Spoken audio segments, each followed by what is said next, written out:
안녕하십니까. 핵심 요약 과정입니다. 핵심 요약 과정 일주일 하고 그 다음에 예상 문제 고범위에 대한 예상 문제 풀이하고 이런 식으로 4개월 동안 진행이 될 겁니다. 이 핵심 요약 과정과 문제 풀이 과정을 여러분들이 효과적으로 여러분 걸로 만드시기 위해서는 제가 누누이 말씀드렸죠. 기본 이론 과정, 우리 1, 2, 3, 4월 달에 진행했던 그 기본 이론 과정을 적어도 한 3번. 그리고 이제 기출문제. 요 정도까지는 여러분들이 보시고, 그 다음에 이 과정을 들으셔야 효과적으로 여러분 걸로 만드실 수 있습니다. 꼭 그렇게 해주시기 바랍니다. 기본 이론 과정이 아직 한 3번 정도 안 되신 분들은 지금이라도 듣지 않았으니까 핵심 요약 과정 듣기 전에 그 부분에 대한 기본 이론 과정을 먼저 한번 듣고 핵심 요약 과정을 듣고 이렇게 하면 아주 효과적으로 이 과정을 여러분들이 마칠 수 있습니다. 이 핵심 이론 요약 과정과 문제풀이 과정을 거치고 나면 민법은 이제 합격점을 받을 수 있을 정도의 수준에 올라가게 됩니다. 8월 달쯤 되겠죠. 그리고 이제 나머지는 이제 반복 정리된 것들 기본 이론 과정과 핵심 요약 과정 및 문제풀이 과정을 통해서 반복했던 것들 그런 것들이 이제 정리가 되어 있을 거 아닙니까? 체크가 돼 있을 거 아니에요. 그죠? 그걸 이제 9월달, 10월달에 이제 무한 반복 하게 되면 시험장 가서 충분히 합격하실 수 있습니다. 그렇게 계획을 삼으시기 바랍니다.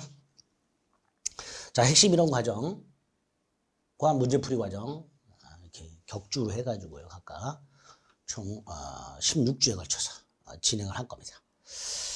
듣고 나서 문제풀이 과정, 다음 주 이제 문제풀이 과정 들어갈 때 오늘 요 요약 과정을 한번 다시 보고 문제를 풀으시고 강의를 들으셔야 그것도 효과적이라는 거. 어차피 계속 반복하는 거다라고 생각하시고 여러분이 치밀하게 계획을 세워서 이 과정을 들어주셔야 됩니다. 이게 6과목을 하기 때문에 그렇게 계획적으로 하지 않으시면 나중에는 이렇게 한두 개 빠뜨려 버리면 이게 쌓여가지고 나중에 하기 싫어져요. 이게 한 번 하기 싫어지면 이거 다시 쫓아가기가 굉장히 힘이 듭니다. 그러니까 놔주고서 생각하시고 한 4달 정도 꿋꿋하게 따라오시길 부탁드리겠습니다. 자, 민법 총칙 요약집이 있어요. 총 4파트 중에서 이제 민법 총칙 파트부터 하는데요. 민법 총칙은 이렇게 한 5파트로 되어 있죠. 그 중에 법률 행위와 관련된 것들, 법률 행위의 유효 요건, 요게 우리 시험법이죠. 유효 요건. 유효 요건이 총 유효권과라서 이제 5개가 나오죠. 목적 요건, 확정성, 가능성, 적법성, 사회적 타당성. 그 중에서 이제 적법성과 사회적 타당성이 중요하죠. 특히 사회적 타당성과 관해서는 반사회 질서 행위하고 불공정한 행위 아주 잘 나오죠. 두 번째가 이제 의사표시 요건이 나오죠. 자, 의사표시와 관해서 이제 비정상적 의사표시가 또 4가지가 나오죠. 비진의 표시, 허위 표시, 착오, 사기, 강박. 대리가 나오죠. 대리권 대리 행위, 복대리, 무권대리. 무권대리는 또다시 협의 무권대리와 표현대리가 나오죠. 마지막 유효권이 부관이죠. 조건하고 기한이 있죠. 그리고 이렇게 유효 요건을 갖추지 못하면 그 법률행위는 무효 또는 취소할 수 있게 되죠. 이렇게 민법 총칙이 구성이 되어 있습니다. 여기서 이제 10문제가 나오죠. 자, 법률 행위가 유효하면 권리가 변동이 되죠. 이 권리 변동이 법률 효과죠. 이 법률 효과는 이 법률 행위라는 법률 요건에 의해서 발생하죠.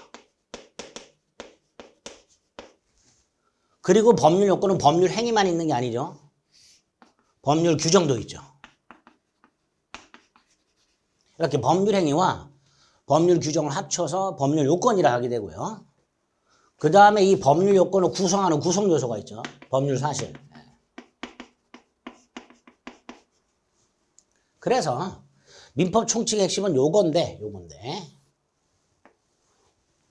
요걸 보기 전에 법률 사실이 어떤 게 있고 간단하게 그 법률 사실을 포함하고 있는 법률 사실로 이루어져 있는 법률 요건, 즉 법률행위 또는 법률 규정의 결과 권리가 변동이 될 텐데 그 권리 변동의 모습, 취득, 변경, 소멸 여기에 어떤 모습이 있는가 이런 것들을 미리 간단히 살펴볼 필요가 있게 됩니다. 그래서 우리 요약집도 제일 먼저 나오는 게 11페이지 권리 변동이 나오죠. 자, 권리 변동을 보기 전에 좀 전에 말씀드렸듯이 법률 사실을 먼저 좀 살펴볼 필요가 있다 말이죠. 법률 사실은 우리 요약집에 보면 우리 요약집은 이제 권리 변동부터 나오는데 법률 사실이 어디로 사라졌어요. 그죠? 괜찮아요. 법률 사실은 간혹 시험 문제 나오니까 몇 가지만 정리해 주시면 됩니다. 그래서 지금 요약집에 법률 사실이 없기 때문에 이걸 띄워놓고 몇 가지만 좀 확인해 보겠습니다. 법률 사실은 법률 행위나 법률 규정을 구성하는 구성 요소라고 그랬죠. 그 구성 요소가 몇 가지가 있는데 그 중에서 꼭 기억해야 될 게 의사표시라는 놈과 준법률행위입니다. 이 의사표시는 법률 요건 중에서 법률 행위의 필수 구성 요소죠. 그래서 법률 행위 속에는 반드시 법률 의사표시가 들어있죠. 두 번째 특징이 뭐예요? 그 의사표시한 대로 효과, 즉 권리가 변동이 되죠. 이런 의사표시는 이런 놈들이 있죠. 뭐 취소라든가 추인이라든가 철회라든가 동의라든가 청약, 승낙, 해제, 해지, 채무 면제 이런 것들이 다 의사표시가 되죠. 반면에 준법률 행위는 보통 법률 규정의 구성 요소가 되고요. 법률 규정의 구성 요소니까 그 효과는 당사자 의사표시가 아니라 그 규정에 따라서 효과가 생긴다는 거. 이게 의사표시와 다른 점이죠. 그 준법률행위의 예를 좀 기억해야 되는데 그 예 중에서 표현행위라는 게 있습니다. 이거 몰라도 돼요. 그 표현행위에 세 가지가 있는데 그 중에 의사의 통지와 관념의 통지라는 게 있어요. 요거 구별할 수 있어야 됩니다. 이 의사의 통지와 관념의 통지는 의사표시가 아니라는 걸 꼭 기억하셔야 돼요. 의사표시가 아니라는 거. 이때 의사의 통지는 꼭 기억해야 될 게 이거죠. 최고. 최고는 준법률행위 일종이니까 법률 규정에 따른 효과가 생기겠죠. 당연히. 이행의 청구 같은 것들이 최고가 됩니다. 반면에 관념의 통지는 각종 통지 승인 같은 것들을 관념의 통지라고 하게 됩니다. 그래서 여기에서 적어도 요거는 암기를 좀 해주셔야 돼요. 두 가지 의사의 통지와 관념의 통지는 의사표시가 아니라 준법률행위라는 거. 그러니까 최고 통지 승인 같은 것들은 의사표시가 아니죠. 그거 하나 하고 두 번째 의사의 통지에 최고가 있다는 거. 관념의 통지에 통지 승인이 있다는 거. 이 정도는 여러분들이 꼭 암기를 해 주셔야 됩니다. 자, 법률 사실 봤어요. 그 법률 사실을 구성료로 해서 법률 요건이 만들어지게 되고요. 그 법률 요건은 법률 행위와 법률 규정 두 가지가 되죠. 법률 행위는 행위한 자가 의도한 대로 결과, 권리가 변동이 되고요. 법률 규정은 그 규정에 따라서 권리가 변동이 되겠죠. 이런 식으로 정리를 해 주시면 되겠습니다. 그 다음에 이제 권리 변동의 모습이 나오죠. 이건 이제 우리 요약집 11페이지에도 있습니다. 자, 이 중에서 시험 문제에 나오는 것들을 또 기억을 하셔야 되는데 첫 번째로 구별해야 될 게 권리의 취득 중에서 법률 효과라는 건 권리 변동이라고 그랬고 권리 변동이라는 건 권리의 취득, 변경, 소멸 세 가지를 말하게 되는데요. 그러니까 소멸도 변동이에요. 그중에 권리의 취득이 나옵니다. 원시 취득과 승계 취득이 나오죠. 자, 원시 취득은 뭐 이렇게 쭉 뭐 이렇게 되어 있는데 다 필요 없고요. 예를 기억합니다. 건물 신축에 따른 소유권 취득, 취득 시효, 무주물 선정과 같이 법률 규정에 의한 권리 취득 이런 것들이 원시 취득입니다. 그래서 원시 취득의 예와 승계 취득의 예를 갖다 놓고 구별이 좀 가능해야 됩니다. 두 번째, 승계 취득. 원시 취득에 대비되는 거죠. 권리를 승계받은 거죠. 이전적 승계와 설정적 승계로 구별할 수 있어야 되죠. 특히 설정적 승계는 제한 물권을 설정받는 거죠. 갑소유 땅에 의리 지상권을 취득하거나 갑소유 땅에 의리 저당권 따위를 취득하거나 이런 식으로 제한 물권을 취득하는 게 설정적 승계 취득이에요. 시험 지문에는 이런 식으로 나오죠. 저당을 잡았다 이런 식으로. 저당을 잡았다는 건 어떤 물건에 타인 물건에 저당권을 취득했다라는 뜻입니다. 설정적 승계가 되겠죠. 이렇게 원시와 승계를 구별한 다음에 승계를 다시 이전적과 설정적으로 구별하고 얘를 가지고 구별하셔야 돼요. 그 다음에 이전적 승계가 또 다시 특정과 포괄로 나누죠. 포괄은 상속이 있고 포괄 유증이 있고 회사 합병이 있죠. 요 얘를 기억하셔야 되고요. 그 다음에 특정 승계 지금 얘가 없는데 안 나와 있는데 경매에 의한 권리 취득. 경매에 의한 권리 취득은 승계 취득이라는 걸 기억을 좀 해주셔야 됩니다. 경매에 의한 권리 취득은 뭐다? 승계 취득이다. 자, 취득이 제일 잘 나옵니다. 이런 식으로 구별을 좀 하셔야 됩니다. 그 다음에 이런 내용들 체크한 것들이 이제 암기해야 될 것들이죠. 그 다음에 변경이 나오죠. 변경은 크게 세 가지죠. 주체의 변경, 내용의 변경, 작용의 변경이죠. 이 별표시는 뭐야? 자, 주체의 변경, 내용의 변경, 작용의 변경 세 가지가 있는데 그 중에 내용의 변경과 작용의 변경을 구별하셔야 되는데 특히 내용의 변경 중에서도 질적 변경하고 작용의 변경을 구별하셔야 됩니다.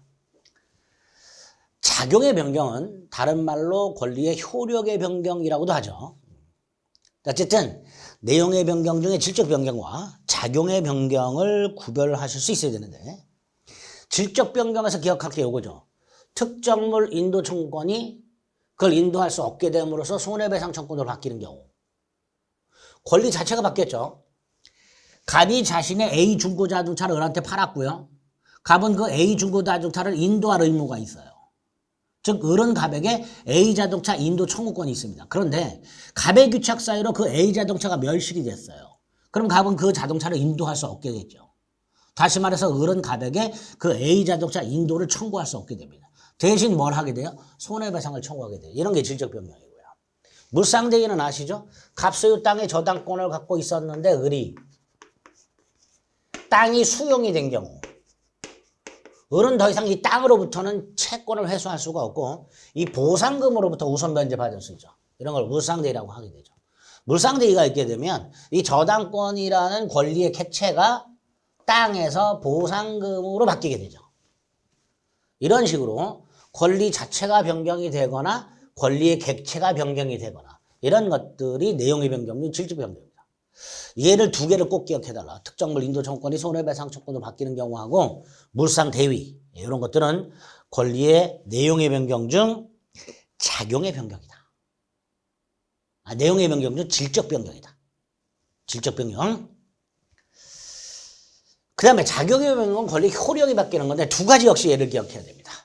1번 저당권이 소멸해서 2번 저당권의 순위가 올라가는 경우 임차권 같은 채권이 등기가 됨으로써 대항력을 갖게 되는 경우 이런 것들이 다 작용의 변경이 되겠죠. 그래서 구별해달라. 내용의 변경 중 질적 변경과 작용의 변경의 예를 갖고서 구별해달라. 자, 세 번째가 권리의 소멸이죠. 권리 소멸은 뭐 절대적 소멸과 상대적 소멸이 있고요. 특히 절대적 소멸은 나중에 혼동 가서 절대적으로 소멸하는 권리는 부활하지 않는 게 원칙이다. 이게 한번 나오고요. 물권법 총론에 가면 토지가 포락돼서 토지 소유권이 소멸한 후에 그 토지를 설령 성토했다 하더라도 소멸한 토지 소유권이 부활하진 않는다. 뭐 이런 표현들이 나오게 돼요. 그때 한번 써먹을 수 있으면 됩니다. 자, 이런 식으로 법률 사실의 예가 어떤 게 있는 건지 구별 좀 하시고 그 법률 사실을 포함하는 법률 요건에 따른 효과, 권리 변동에 어떤 유형이 있는지를 확인을 좀 해주시면 되겠습니다. 그 다음에 이제 법률행위로 가는 거죠. 법률행위 유효 요건을 봐야 되는데요. 법률행위 유효 요건을 보기 전에 우리 13페이지에 보면 법률행위 나와 있죠. 법률행위 요건이라고 성립요건, 효력요건, 뭐 특별성립요건, 특별효력요건이 있는데 이걸 봐야 되는데 보기 전에 법률의 종류가 어떤 게 있는지 먼저 좀 확인을 할 필요가 있단 말이에요. 그 법률의 종류를 물어보는 경우가 왕왕 있는데 그 법률행위 종류 물어보는 것 중에서 제일 많이 물어보는 게 단독행위 계약 물어보는 거죠.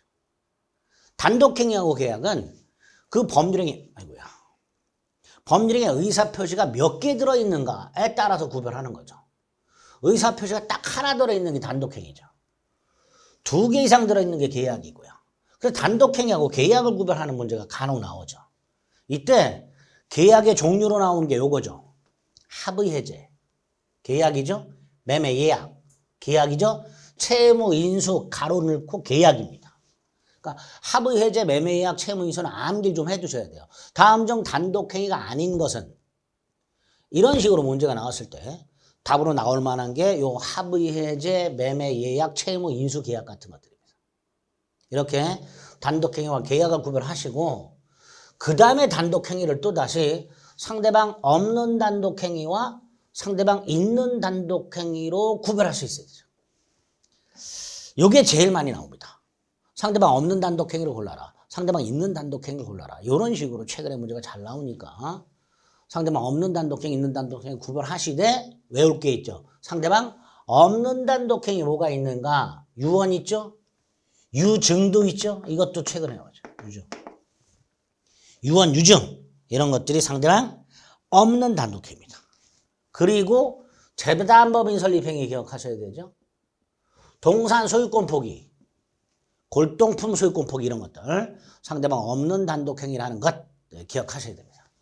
그 다음에 단독행위 특징 중에서 특히 두 번째 거. 단독행위는 원칙적으로 조건이나 기한을 붙이지 못해요. 이건 나중에 부관 가서 볼 건데 단독행위는 원칙적으로 조건이나 기한을 붙이지 못하는데 예외적으로 붙일 수 있는 게 있어요. 상대방이 동의한 경우 하고요. 여기 잘 안 보이는 채무 면제라고 되어 있습니다.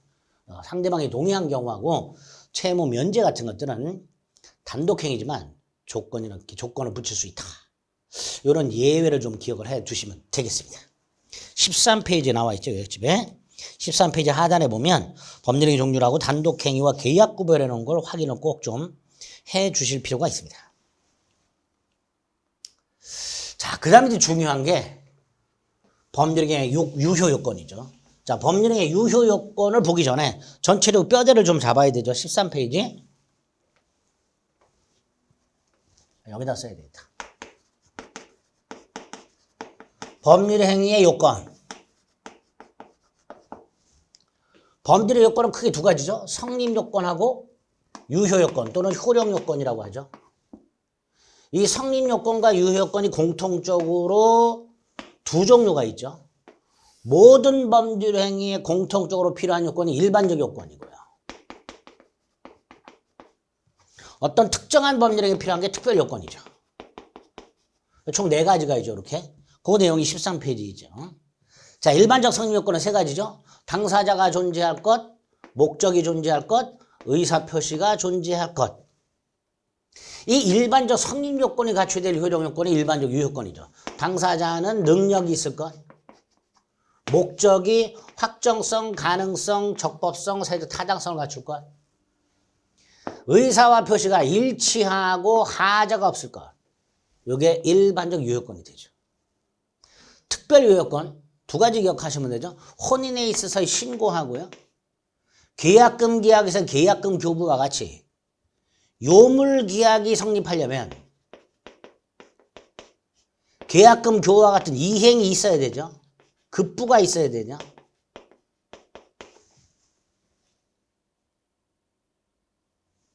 예를 통해서 기억하시면 되죠. 계약금 계약에서의 계약금의 교부 이런 것들이 특별 성립 요건이 되죠. 반면에 특별 유효 요건은 뭐가 있었죠? 특별 유효 요건 토지거래 허가가 있죠. 토지거래 허가 구역 내 허가, 대리권의 존재가 있죠. 대리행의 대리권의 존재, 정지 조건의 조건 성취가 있죠. 시기가 있을 때 기한 도래가 있죠. 토지거래 허가, 대리권의 존재, 없으면 무권 대리잖아요. 정지 조건의 성취, 시기의 도래 이런 것들이 특별 유효건이 됩니다. 이런 유효 요건이 뭐가 있는가 이제 그걸 보는 거죠. 자, 이렇게 뼈대를 잡고 15페이지로 갑니다. 자, 법률행위 유효 요건 중에서 첫째, 목적이 갖춰야 될 요건. 자, 법률의 목적이란 법률 행위를 하는 자가 원하는 것. 법률의 목적이란 법률 행위하는 자가 원하는 것, 의도하는 것. 법률의 내용이라고도 하고요. 구체적으로 법률 효과를 말하는 거죠. 즉 권리 변동을 말하는 겁니다. 법률의 목적이란 우리가 알고 있는 걸로 바꾸면 권리 변동을 말합니다. 권리 취득이라든가 권리의 변경이라든가 권리의 소멸 같은 것들이 법률의 목적이 되겠죠. 이 법률의 목적이 유효하려면 총 4가지 요건을 갖춰야 되죠. 첫째가 확정성, 둘째가 실현 가능성, 셋째가 적법성, 넷째가 사회적 타당성. 이 4가지를 순서대로 갖추어야만 법률행위는 유효하다. 이런 판단을 하게 됩니다. 자, 그 중에 15페이지 확정성이 먼저 나와 있죠. 자, 의에 보면 첫 번째 거 확정되어 있거나 확정할 수 있거나. 아, 법률의 목적은 행위 당시 반드시 확정되어 있어야 하는 것은 아니구나. 확정할 수 있는 기준과 표준을 마련을 해놓고 나중에 이 행위 확정할 수가 있다면 그때 확정성은 요건을 갖춘 거구나. 그죠? 그래서 판례가 하나 있죠. 양가라 3번. 매매 계약에서 그 계약의 목적의 구체적인 내용, 목적물과 대금. 어떤 아파트를 넘겨줄 것인가, 대금을 얼마를 지급할 것인가를 매매 계약 당시 특정 또는 확정하지 않고 그 기준과 방법을 마련해 놨다면 나중에 목적물과 대금을 확정 또는 특정할 수 있죠. 그럼 그 계약은 유효하게 성립한 것이다. 그게 첫 번째죠. 그 확정성은 간단해요. 그 정도만 확인하시면 돼요. 다 두 번째가 16페이지 가면 목적의 실현 가능성이 나왔죠. 법률행위 목적은 행위 당시 실현 가능해야 돼. 행위 당시.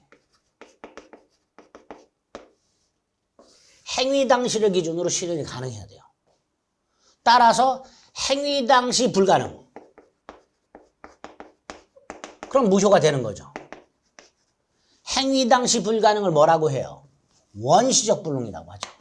이렇게 행위 당시 불가능하면 그 계약은 무효가 됩니다. 반면에 행위 당시에는 가능했으나 그 후에 불가능해졌어요. 이런 걸 뭐라 해요? 후발적 불능이라고 하죠. 후발적 불능은 무효가 아니지요. 유효하죠. 후발적 불능은 유효합니다. 그래서 행위 당시를 기준으로 원시적 불능은 무효, 후발적 불능은 유효. 이렇게 일단 구별하실 수 있어야 됩니다.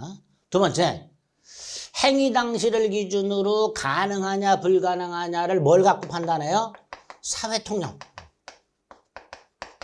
즉 상식 가지고 구별하죠.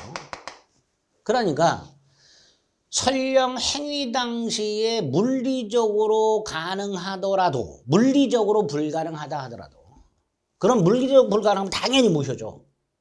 반면에 물리적으로는 가능하더라도 상식적으로 불가능하면 무효가 된단 말이죠. 사회통념을 기준으로 한다는 거. 이게 두 번째고요. 세 번째, 원시적 불능을 두로 나누죠. 원시적 전부 불능과 원시적 일부 불능으로 나누죠. 원시적 전부 불능은 전부 무효죠.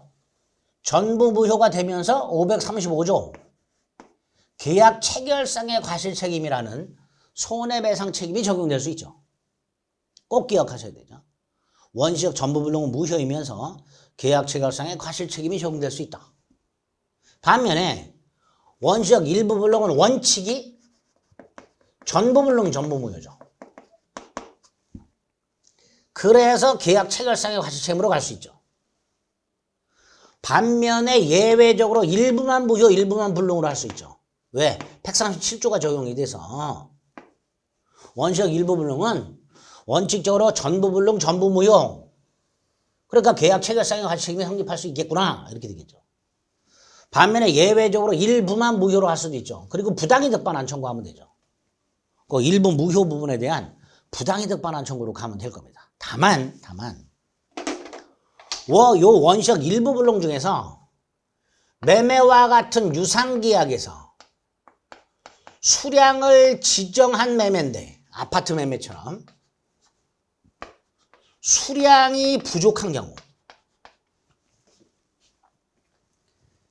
100평방미터 아파트를 매매를 했는데 아파트는 면적이나 수량이 굉장히 중요하잖아요. 이렇게 수량 지역 매매란 수량이나 면적을 가격을 결정하는 가장 중요한 요소로 파악하는 거예요. 이렇게 수량 지역 매매예요. 그런데 그 수량이 부족해요. 나중에 측량을 해봤더니 90평방미터밖에 안 되더란 말이죠. 그러면 요게 원시역 일부 불능이잖아요. 그럼 전부 불능으로 와서 계약 체결상의 가치 책임, 즉 137조를 적용할 수 있는가의 문제가 생기는데 이런 경우에는 전체를 유효로 하고 담보 책임으로 해결하죠. 전체를 유효로 하고 담보 책임으로 해결하니까 당연히 계약 체결상의 과실 책임이나 137조를 적용할 여지는 없게 될 겁니다. 그걸 좀 기억해 주셔야 됩니다. 자, 후발적 불능의 경우에는 유효죠. 유효가 되면서 그 후발적으로 불가능하게 된 채무, 의무, 그 의무자, 채무자의 귀책 사유가 있냐 없냐에 따라서 채무 불이행 책임하고 위험 부담의 문제로 해결하죠. 이런 식으로 여러분들은 가능성과 관련해서 세팅이 딱 되어 있어야 돼요. 그런 내용들이 16페이지에 나와 있죠. 2번 가능 불가능의 판단 기준, 사회통념, 분류, 원시적 불능, 후발적 불능. 원시적 불능, 전부 불능, 계약 체결상의 과실책임. 일부 불능 중에서 동그라미 3번. 수량 지정 매매의 경우에 담보 책임 문제를 해결한다. 후발적 불능은 채무 불이행 책임이나 위험 부담의 문제를 해결하게 됩니다. 전부 불능, 일부 불능 여기서 이제 나눠서 봤죠. 특히 일부 불능의 경우에는 137조를 적용해서 원칙적으로 전부 불능, 전부 무효로 처리하게 됩니다. 이게 두 번째 요건이 되죠. 자, 세 번째 요건이 적법성이죠. 이거 중요하다고 그랬죠. 자, 적법성이란 법률의 목적이 법을 위반하지 않는 거죠. 적법성이란 즉 법률의 목적이 확정성을 갖췄고 실현이 가능하더라도 법을 위반하면 안 되죠. 법. 그런데 이 법이 두 종류가 있죠. 강행규정과 임의규정으로 나뉘죠. 법이 강행규정 또는 강행법규라고도 하고요. 임의규정 또는 임의법규라고도 하는데 이 강행규정은 선량한 풍속 기타 사회질서와 관계가 있는 규정이죠. 선량한 풍속이나 기타 사회질서를 유지하기 위한 규정이에요. 반면에 선량한 풍속이나 기타 사회질서와 관계가 없는 규정들이죠. 따라서 강행규정을 위반하면 무효지만 임의규정을 위반했을 때는 무효가 아니라는 걸 기억하셔야 되고요. 그래서 여기서 말하는 이 법, 적법성에서 말하는 법은 강행규정만을 말하죠. 모든 법규법을 말하는 게 아니라 강행규정, 강행법규만을 말합니다. 그리고 임의규정의 예를 하나 기억해야 되죠. 임차인의 비용상환 청구권. 임차인은 임대차 목적물에 지출한 필요비와 유익비 상환을 청구할 수 있죠. 필요비와 유익비 상환을 청구할 수 있는데 그 필요비와 유익비 상환 청구권은 임의규정이란 말이지. 따라서 이거를 포기하는 특약. 유효하죠. 그리고 이 임차인의 비용 상환 청구권을 포기하게 되면 모두 포기한 거죠. 유치권도 포기한 거죠. 그리고 마지막 이 비용 상환 청구권 포기 또는 유치권 포기 특약에 해당되는 판례가 임대차 가면 두 개가 나오죠.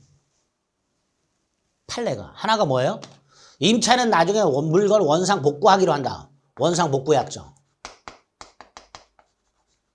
또 하나가 임차인이 뭘 하되 증축을 하되 증축 부분을 누구한테? 임대인에게 귀속하기로 하는 약정. 임차인이 건물을 증축하되 그 증축 부분을 임대인에게 귀속시키기로 하는 약정은 이 증축 부분에 대한 원상복구 의무를 면하는 대신에 증축 부분에 대한 원상복구 의무를 면하는 대신에 각종 비용 상환 조건을 포기하는 특약으로서 유효하다. 라는 게 우리 판례입니다. 이렇게 강행 규정과 임의 규정을 구별하시고 임의 규정의 예를 요거 비용상환 척구는 꼭 하나 기억을 해 주셔야 됩니다. 17페이지에 보면 맨 밑에 임의 법규가 있죠. 임의 법규 마지막에 보면 임대차의 비용상환 척구 규정이 있죠. 그 위에 보면 저당권 혜택이 미치는 목적물. 저당권 혜택이 미치는 목적물이 뭐가 있었어요? 부합물, 종물이 있었죠. 그런데 당사자가 다른 약정을 하면 그러하지 아니하다라고 돼 있어요. 그럼 뭐예요? 이것도 임의 규정이 되겠죠. 이런 것들이 나중에 꼭 관계되는 것을 확인하시고 오늘은 요거는 꼭 비용상환 척구 규정을 기억을 하셔야 됩니다. 자, 이렇게 목적의 적법성이란 강행 규정을 위반하지 않는 것으로 의미하게 됩니다. 자, 문제는 우리 대법원이 강행 규정을 또 나누고 있다는 거죠. 효력 규정과 단속 규정으로 나누고 있다는 거. 강행 규정을. 그래서 효력 규정을 위반하면 무효지만 단속 규정을 위반했을 때는 처벌만 될 뿐 무효가 아니다라고 하죠. 강행 규정은 대부분이 효력 규정이에요. 토지거래 허가구에서 허가를 받아라. 효력 규정입니다. 허가를 받지 않고 토지거래하면 무효예요. 공인중개사가 중개수수료 받잖아요. 그죠? 근데 공인중개사법에 보면 중개수수료 상한을 규정해놨어요. 이것도 효력 규정이에요. 따라서 공인중개사법에서 규정하고 있는 중개수수료 상한을 초과하여 수수료를 받기로 했다. 그럼 효력 규정 위반이에요. 그럼 무효가 되겠죠. 특히 이 경우에는 전체가 무효가 되는 게 아니라 초과 부분만 무효가 되죠. 어쨌든 강행 규정은 대부분 효력 규정이다. 효력 규정을 위반하면 무효가 된다. 17페이지에 보면 위의 표에 효력 규정의 디귿 부동산 중개업법 소정의 수수료 상한을 초과하는 약정 무효라고 되어 있는데요. 옆에 쓰세요. 초과 부분 무효. 전체가 무효가 아니라 초과 부분 무효. 그 다음에 이제 중요한 게 단속 규정이죠. 단속 규정은 강행 규정의 일종이긴 하지만 왜? 처벌이 되니까. 하지만 그 행위 자체는 유효라 그랬죠. 세금 같은 걸 뜯어낼 목적으로 한 것들. 기억해야 될 게 있죠. 미등기 전매 금지 규정, 분양권 전매 제한 규정, 그 다음에 최근에 나온 거 공인중개사의 직접 거래를 금지하는 중개사법 규정. 다 무슨 규정이다? 단속 규정이다. 따라서 이걸 위반했다? 무효가 아니라 뭐다? 유효다. 꼭 기억하셔야 됩니다. 단속 규정에 예에 해당되는 거 꼭 암기를 해 주실 필요가 있습니다. 17페이지에도 보면 단속 규정이 있죠. 디귿 중간생략등기 금지 규정, 미음 계약공인중개사의 중개 의뢰물 자기계약 금지 규정 이렇게 되어 있죠. 직접거래 금지 규정이죠. 하나 추가 분양권 전매 제한 규정 이런 것들이 다 단속 규정에 해당된다는 것을 기억을 해 주실 필요가 있습니다. 이건 이제 봤던 거고요. 그다음에 이제 한 장을 넘기면 18페이지에 보면 강행규정 위반의 모습이라고 돼 있어요. 좀 전에 강행규정은 효력규정과 단속규정으로 나눈다고 그랬고요. 이렇게 나누면 돼요. 강행규정하고 임의규정으로 나누고요. 법을. 강행규정 위반하면 원칙적 무효. 임의규정을 위반하면 무효가 아니다. 그러면 강행규정이 다시 효력규정하고 단속규정으로 나누고 효력규정을 위반하면 무효. 단속규정을 위반하면 처벌이 될 뿐 무효는 아니다. 이렇게 되겠죠. 따라서 모든 법규범을 위반하는 게 아니죠. 강행규정 위반해야 돼요.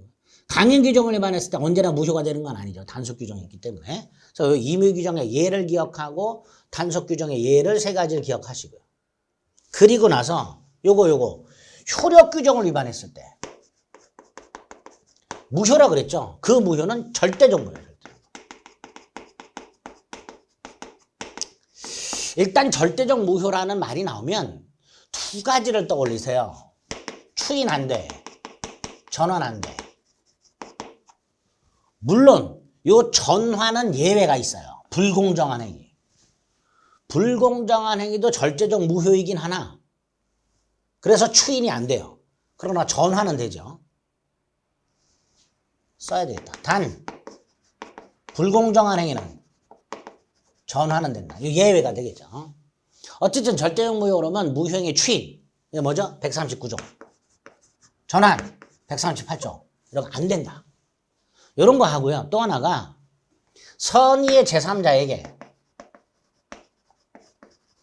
뭐 할 수 있다? 대항할 수 있다. 선의의 제3자에게 대항할 수 있다. 18페이지 보면 맨 위에 양가를 본 절대적 무효라고 되어 있죠. 따라서 전득자에게도 무효를 주장할 수 있다. 이 전득자를 제3자라고 생각하시면 돼요. 이 제3자가 선이든 악이든 그 제3자에게도 무효를 주장할 수 있다. 대항할 수 있다. 이런 게 절대적 무효. 이렇게 되겠죠. 양가로 3번 추인 안 된다. 거기에다가 하나 기억할 게 있죠. 강행 규정을 위반했을 때 절대적 무효라 그랬죠. 표현들이 적용되는가? 적용 안 된다 그랬죠. 요거 기억하셔야 되죠. 나중에 표현대리 가면 나오죠. 강행 규정을 위반한 행위가 설령 표현대리가 성립을 했다 하더라도 그 표현대리를 적용할 수는 없다라는 거. 요거 기억하셔야 돼요. 또 하나가 뭐예요? 강행 규정을 위반한 자 스스로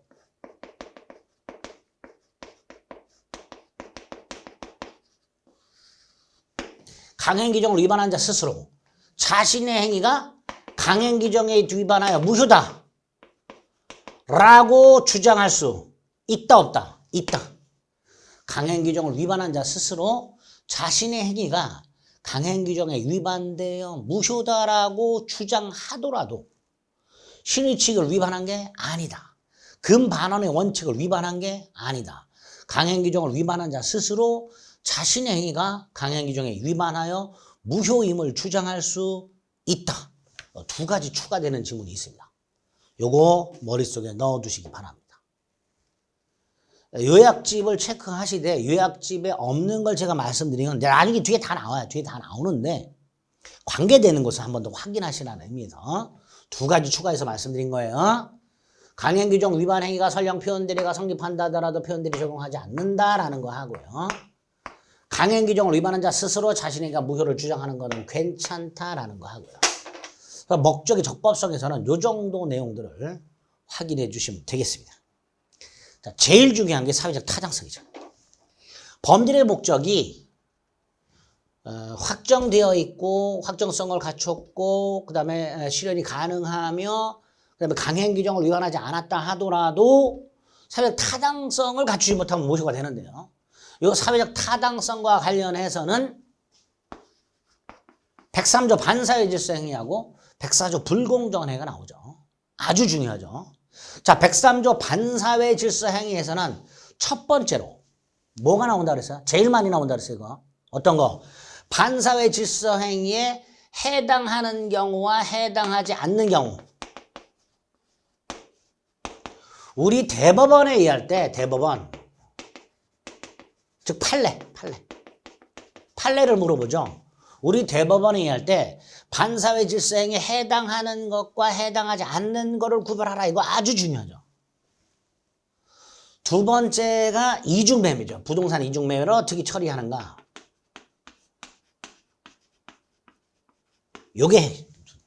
요것도 사례 형태로 잘 나오죠. 지문으로 잘 나오고요. 세 번째가 동기부불법의 개념. 동기부불법을 어떻게 처리하는가. 우리 대법원에 의하면 요거가 나오고요. 개념 물어보고 동기부불법. 그 다음에 반사회 질서의 효과가 나오죠. 요 효과와 관련해서 기억할 게 뭐예요? 불법 원인급여죠.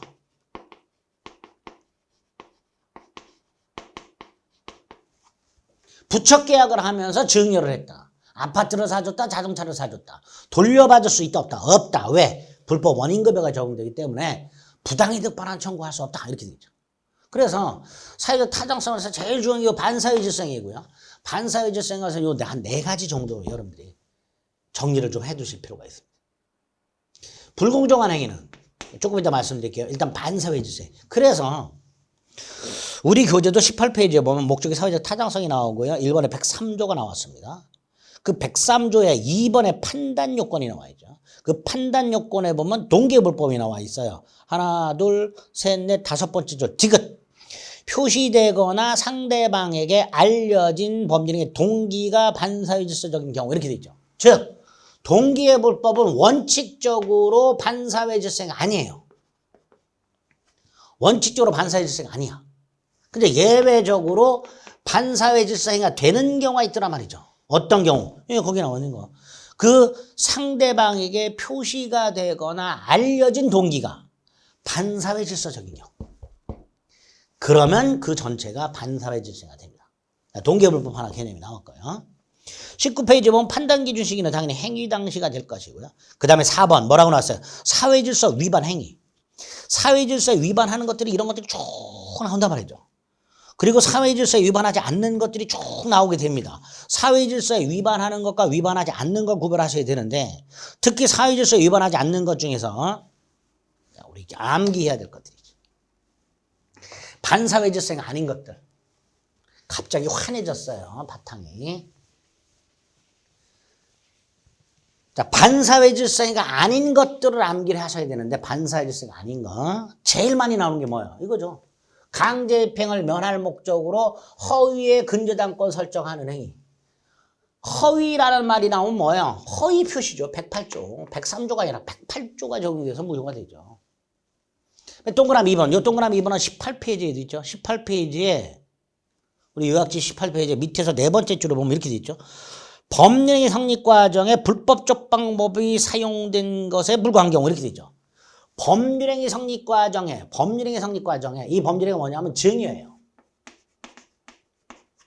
불법적 방법이 뭐냐면 강박이에요. 즉 협박을 해서 재산을 뺏은 거예요. 그런데 이런 법률행위 성립 과정에 강박이라는 불법적 방법이 사용된 것은 110조에 의해서 취소할 수 있도록 되어 있죠. 따라서 이것도 반사회 질서가 아니게 되죠. 두 개는 꼭 기억해야 되죠. 하나 더 5번 가끔 각종 세금을 회피할 목적의 행위들 이런 건 반사회 질서가 아니죠.